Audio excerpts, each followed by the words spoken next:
In the depths of Long Beach Harbor, there floats a monument to human ambition and human horror.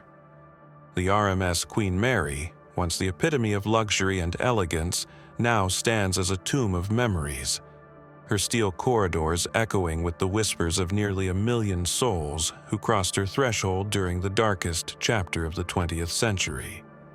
But what you're about to hear isn't just another ghost story. It's the true account of how paradise became purgatory, how luxury became a war machine, and how the living became the dead. If you're drawn to the shadows where history meets the supernatural, where documented facts blur into inexplicable phenomena, then you've found your sanctuary.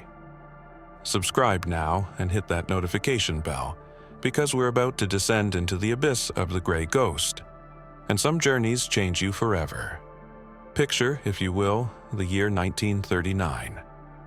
The Queen Mary glides across the Atlantic like a floating palace, her Art Deco lounges filled with champagne glasses and laughter, her first-class dining rooms resonating with the gentle clink of fine china and silverware. Passengers dressed in their finest attire dance in ballrooms adorned with exotic woods and golden fixtures, completely unaware that they are witnessing the final moments of an era. The air smells of expensive perfume, Cuban cigars, and the salt spray of the endless ocean. Children from wealthy families run through corridors lined with priceless artwork, while their parents sip cocktails and discuss business deals that seem to matter in a world that still believed in its own permanence. But war, like death itself, comes for everyone eventually, and it came for the Queen Mary on a gray September morning in 1939. By 1940, the transformation was complete, and it was nothing short of a metamorphosis into something unrecognizable, something monstrous. 6 miles of luxurious carpet were ripped from her decks like skin being flayed from bone. 220 cases of china, crystal, and silver service, the very symbols of civilization and refinement, were torn away and stored in warehouses like artifacts from a lost civilization. The elegant tapestries and priceless paintings that once adorned her walls were rolled up and hidden away, as if beauty itself had become a casualty of war. In their place came tiered bunks, stacked like coffins in a morgue, designed to pack human beings like cargo. The swimming pools were drained, their azure waters replaced by the cold emptiness of purpose-built utility. The smell that once emanated from these halls, of polished wood, fine leather, and exotic flowers, was replaced by the harsh odors of fresh paint, machine oil, and the metallic scent of fear that would soon permeate every surface. And then came the paint. Battleship gray, the color of storm clouds and death, transforming the once magnificent Queen Mary into something that moved through the waters like a specter. She had become the gray ghost. Can you imagine witnessing such a transformation? The erasure of everything beautiful, replaced by the machinery of war? What made the gray ghost truly terrifying wasn't just her appearance, it was her purpose and the way she fulfilled it. Unlike other vessels of her time, the Queen Mary sailed alone into the vast darkness of the Atlantic, her massive engines pushing her through the waves at speeds that defied the very U-boats hunting her.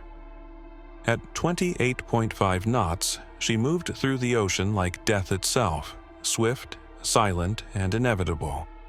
Picture the sound, the constant, bone-deep thrumming of those engines, so powerful they could be felt in every rivet, every beam, every human body pressed against her steel walls. The German submarines, those steel sharks that prowled the depths with their cargo of torpedoes and destruction, simply couldn't match her pace. But speed alone wasn't enough protection against an enemy that lurked beneath every wave. So the Queen Mary adopted a pattern of movement that seemed almost ritualistic in its precision. A zigzag course that traced geometric patterns across the ocean's surface like some ancient protective sigil drawn in water and time. Every few minutes, the massive ship would lurch to starboard, then to port, following patterns known only to her captain and the Admiralty. Imagine the psychological weight of sailing alone across thousands of miles of dark water, knowing that beneath the surface, death prowled in steel tubes filled with men who had orders to send you and everyone aboard to the bottom of the ocean. The crew lived in constant tension, their ears attuned to every sound, the groan of metal under stress, the whistle of wind through superstructure, the splash of waves that might hide the sound of an approaching torpedo. Every night brought total blackout. Not a single light could shine from the ship's windows, transforming the once brilliant vessel into a shadow that moved through shadows. The smell of blackout paint mixed with the cold salt air, creating an atmosphere thick with dread. Would you have the courage to cross the Atlantic on a ship that couldn't even stop to save its own allies? Let me tell you what that kind of isolation does to the human psyche. In July 1943, the Gray Ghost achieved a record that stands to this day. A record that speaks not to human achievement, but to human desperation. 16,683 souls were packed into her hull, 15,740 troops and 943 crew members, creating what can only be described as a floating city of the damned. To understand the horror of this number, you need to picture it. Imagine a small town's entire population crammed into a space designed for luxury passengers. The smell was overwhelming: unwashed bodies, fear sweat, vomit from seasickness, and the metallic taste of anxiety that hung in the recycled air like a curse. Picture this: thousands upon thousands of young men, barely more than boys, crammed into spaces where wealthy tourists once lounged in comfort. They slept in shifts because there simply weren't enough bunks for all the bodies. The heat was unbearable in the tropical waters. Imagine being trapped in a steel furnace, the walls so hot they burned your skin if you leaned against them. Men died from heat exhaustion, their bodies becoming casualties of war before they ever saw a battlefield. In the depths of the ship, where the engine room workers toiled, the temperature reached levels that would make a grown man weep. The sound was deafening. Not just the engines, but the constant noise of thousands of men coughing, talking, crying, praying in dozens of languages. Let me share with you the story of Private James McCarthy from Boston, just 19 years old, who wrote to his mother during that record-breaking voyage, "Ma, I can't tell you where I am, but I can tell you I'm in hell. The man next to me died in his sleep last night from the heat, and we couldn't even move his body for 6 hours because there was no room. I dream of ice cubes and cold beer, but I wake up to the sound of men crying for their mothers. Tell Pop I understand now why he never talked about the last war." These weren't just statistics. These were individual human beings, each carrying their own dreams, fears, and memories, all compressed into a space that had once housed wealthy tourists sipping cocktails and enjoying fine dining. The psychological impact was profound and lasting. Men who had never been away from home found themselves trapped in a steel maze with thousands of strangers, all heading toward an uncertain fate in a foreign land. The constant fear of torpedo attack, combined with the claustrophobic conditions, created a pressure cooker of human emotion that threatened to explode at any moment. October 2nd, 1942. The date is seared into the steel memory of the Gray Ghost like a brand burned into flesh. 37 miles north of the Irish coast, under a gray sky that seemed to mirror the ship's own somber paint, tragedy struck with the precision of a torpedo but the randomness of fate. The HMS Curacoa, a light cruiser that had been sent to escort the Queen Mary through the dangerous waters near the British Isles, miscalculated the liner's speed and zigzag pattern. In a moment that lasted mere seconds but would echo through eternity, the massive Queen Mary, weighing in at over 80,000 tons, struck the much smaller Curacoa amidships with the inevitability of destiny meeting design. The physics of the collision were as brutal as they were simple, an unstoppable force meeting an infinitely movable object. The Queen Mary's reinforced bow cut through the Curacoa like a hot knife through butter, slicing the escort ship in two with such force that witnesses later said it looked like the cruiser simply disintegrated. The sound was indescribable. Imagine the scream of tearing metal amplified 1,000 times, mixed with the rush of water and the final desperate cries of 338 British sailors who had moments to live. The smell of diesel fuel and seawater mixed with something else, the copper scent of blood and the acrid odor of fear. But what happened next would haunt the survivors for the rest of their lives, and perhaps beyond. Military orders were explicit. In the event of any incident, the Grey Ghost was not to stop, not to attempt rescue, not to deviate from course. The threat of German U-boats lurking in the area meant that stopping would potentially doom the thousands of Allied troops aboard the Queen Mary. So the great ship steamed on, her crew and passengers hearing the screams of 338 British sailors echoing across the water as the two halves of the Curacoa slipped beneath the waves in less than 6 minutes. Here's a testimony that will chill you to your bones. Marine engineer John Smith, who worked on the Queen Mary after she arrived in Long Beach in 1967, reported that several times over 2 months, while checking the ship's bow area, he heard the sounds of metal tearing, water rushing, and men screaming. Smith was terrified. It sounded exactly like the Curacoa collision, replaying itself over and over in the steel memory of the ship. Only 99 men survived the disaster. The rest became part of the ocean, their bodies joining the countless souls that the Atlantic had claimed during those dark years of war. But those who lived through it, both the survivors in the water and those aboard the Grey Ghost who heard their dying screams, carried something with them that was heavier than guilt, deeper than trauma.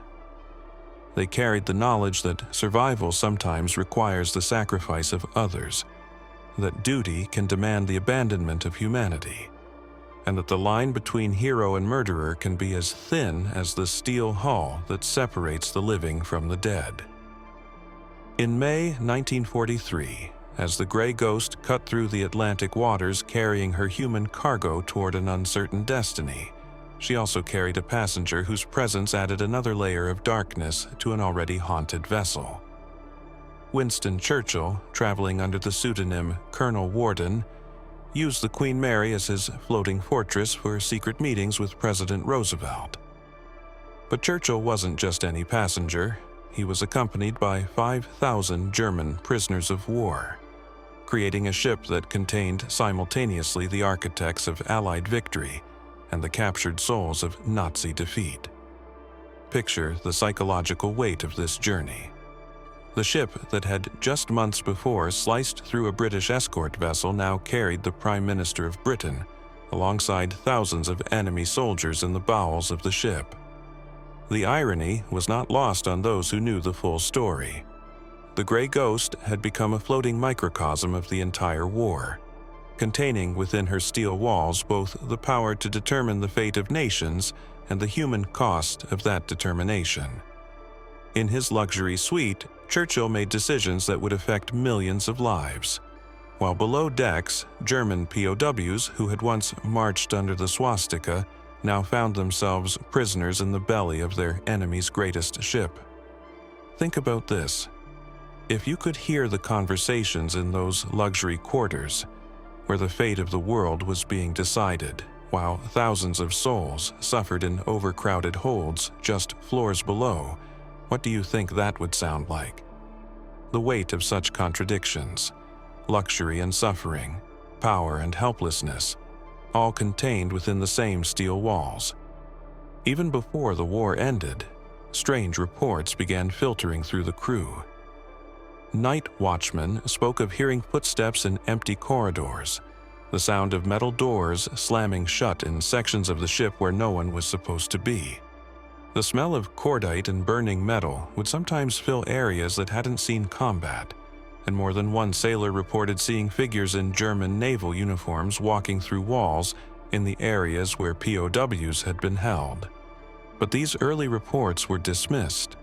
War does strange things to men's minds, and who had time to worry about ghosts when the living were still dying?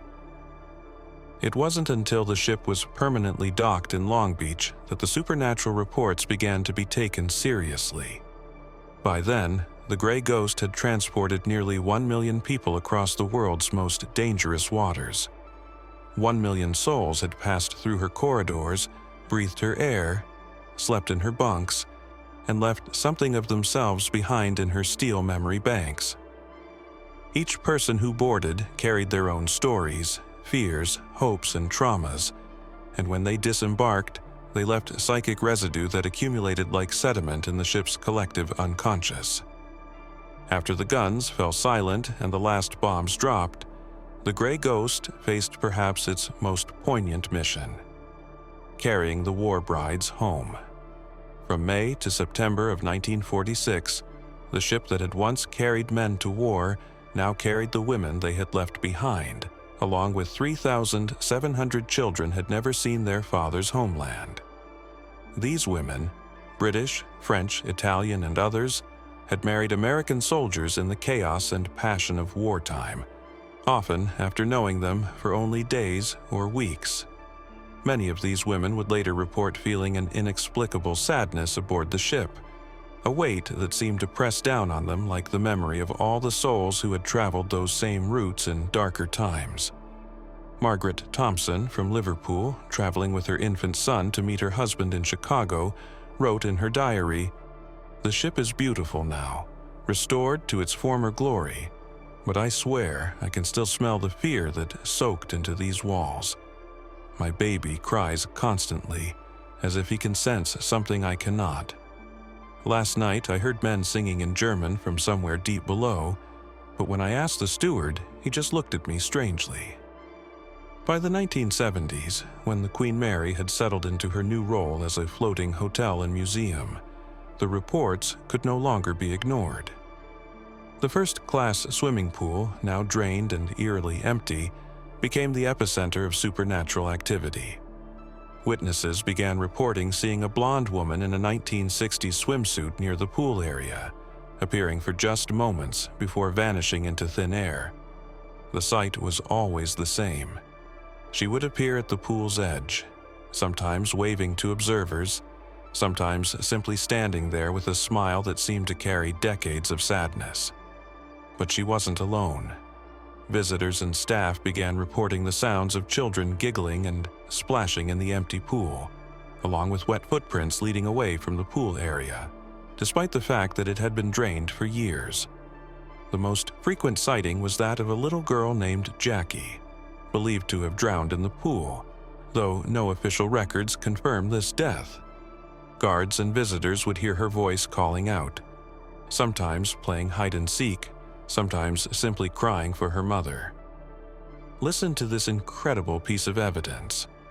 During a paranormal investigation, investigators heard a clear EVP recording of a little girl's voice saying, "Cornelia, you found me," during a game of hide-and-seek with the investigators.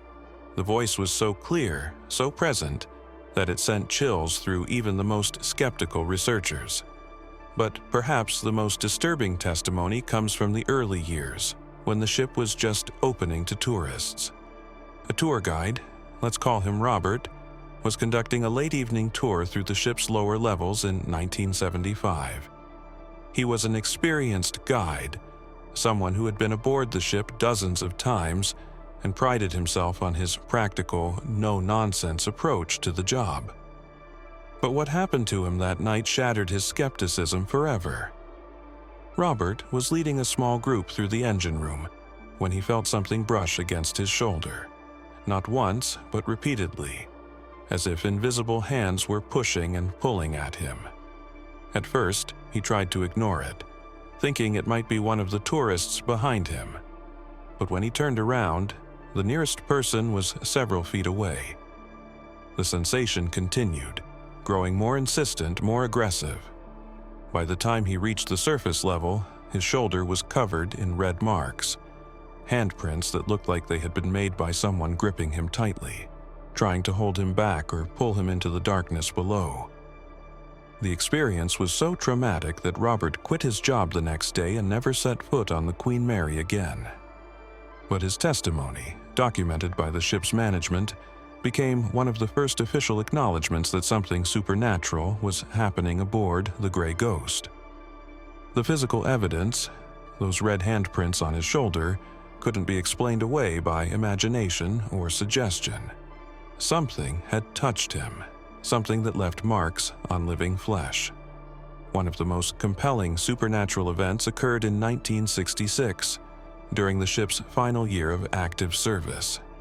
Multiple crew members, working in different parts of the ship, reported experiencing simultaneous visions of the ship's past.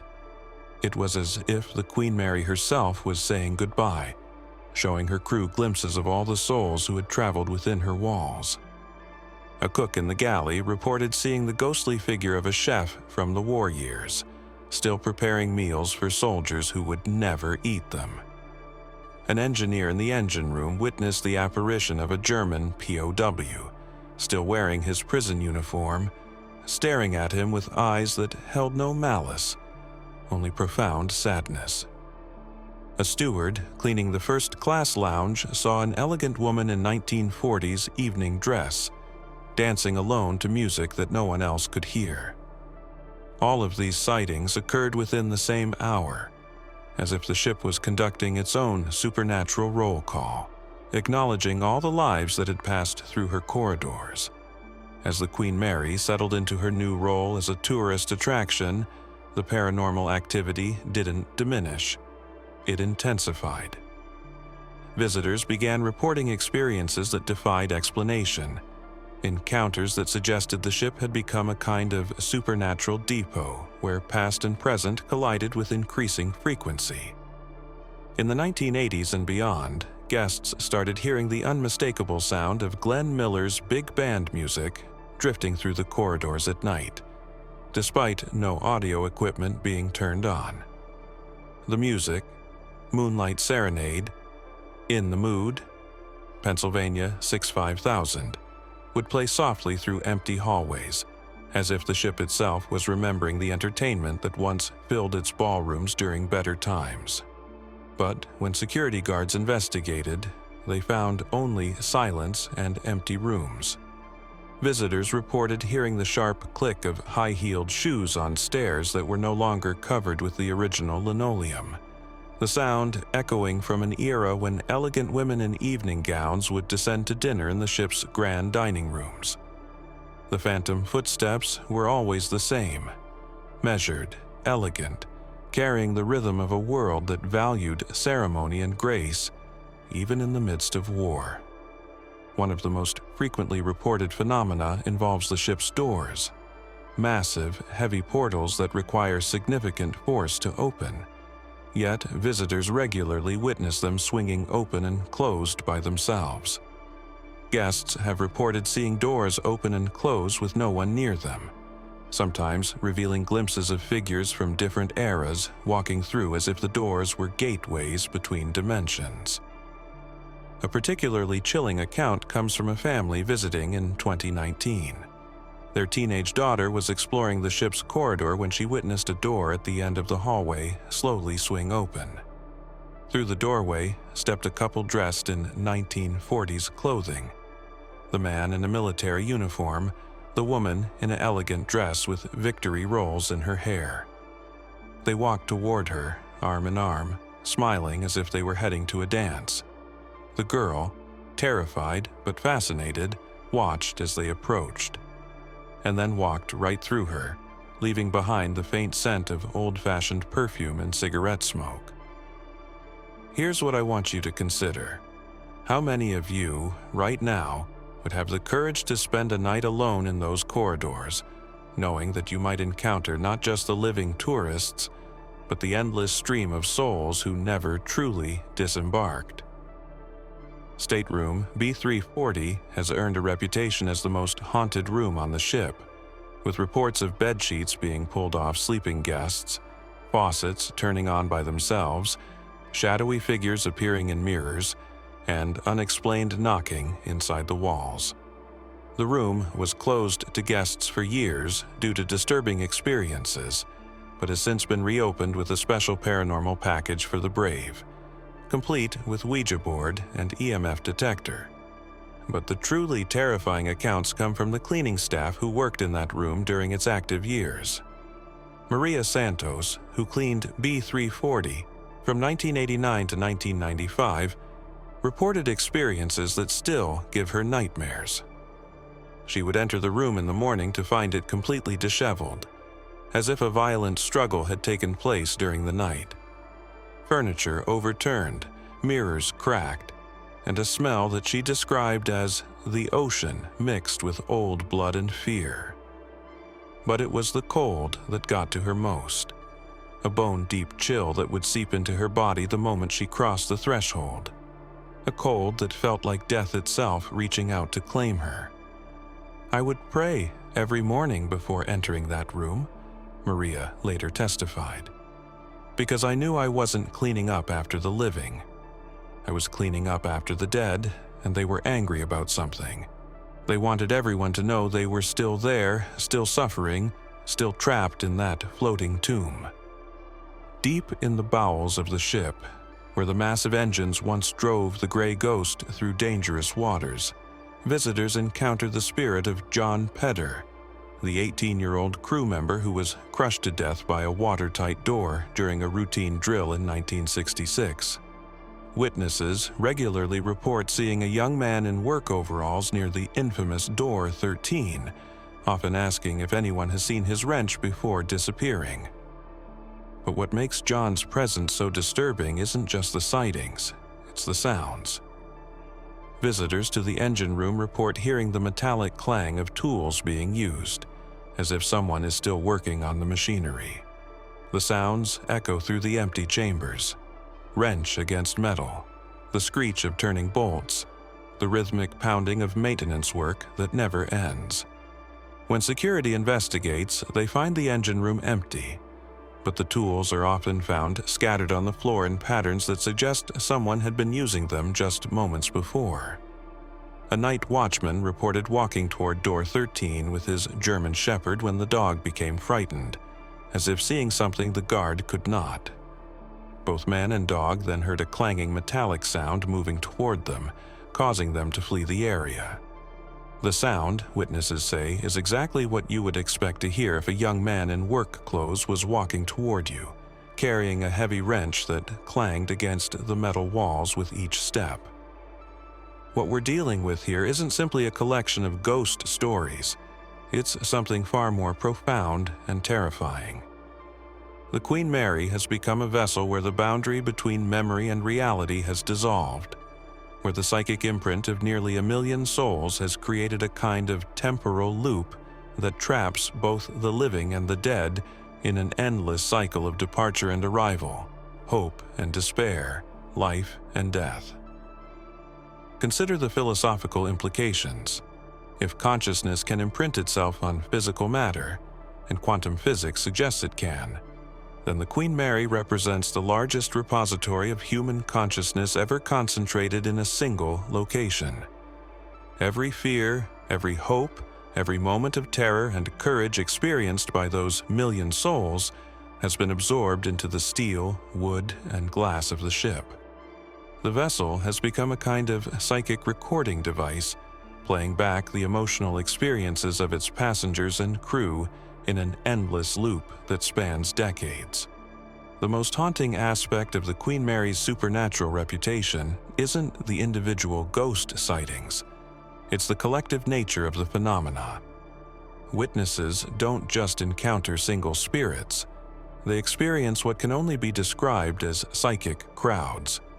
The sensation of being surrounded by hundreds or thousands of invisible presences, all existing in the same space, but separated by time. This suggests that the ship has become a kind of interdimensional depot, where souls from different eras of its service continue to embark and disembark in an endless cycle of arrival and departure. The Gray Ghost is still sailing, still carrying passengers between worlds, still following orders that were given decades ago by commanders who are long dead. When you walk the decks of the Queen Mary today, you're not just walking through a museum, you're walking through a mausoleum of memory, a testament to humanity's capacity for both heroism and horror. Every step echoes with the footsteps of those who came before. Every breath of salt air carries the whispers of voices that were silenced long ago. The ship serves as a reminder that history isn't just something that happened in the past. It's something that continues to happen, continues to influence and shape the present in ways we're only beginning to understand. The Queen Mary doesn't just contain ghosts. She has become a ghost herself. A massive steel specter that exists simultaneously in multiple dimensions of time and trauma. Those who visit her today don't just encounter the supernatural, they become part of it, adding their own psychic imprint to the countless others who have walked her corridors and contributed to her ever-growing collection of human consciousness. The story of the Gray Ghost is far from over. As long as the Queen Mary floats in Long Beach Harbor, she will continue to serve as a bridge between the world of the living and the realm of the dead. A steel sanctuary where the past refuses to stay buried and the future remains forever haunted by what came before. The Queen Mary didn't just transport soldiers to war, she kept them aboard. And if you visit today, you might find yourself marching alongside them through corridors that echo with the footsteps of the dead, breathing air thick with the memories of nearly 1 million souls who crossed her threshold and left part of themselves behind in her steel heart. Have you ever experienced something supernatural in a place steeped in history? Have you felt the weight of the past pressing down on you? The sensation that you were sharing space with invisible presences from another time? Drop your experiences in the comments below, because understanding these phenomena isn't just about collecting ghost stories. It's about comprehending the true nature of human consciousness and the ways our deepest experiences echo through time and space. Subscribe and ring that bell if you're ready to explore more locations where the living and the dead share the same space, where history refuses to stay in textbooks, and where the past continues to bleed through into our present reality. The Gray Ghost is still sailing, still carrying passengers between worlds, and her next voyage might just include you, because some ships never reach their final destination. They just keep sailing through dimensions we can barely perceive, carrying their cargo of souls through eternity itself.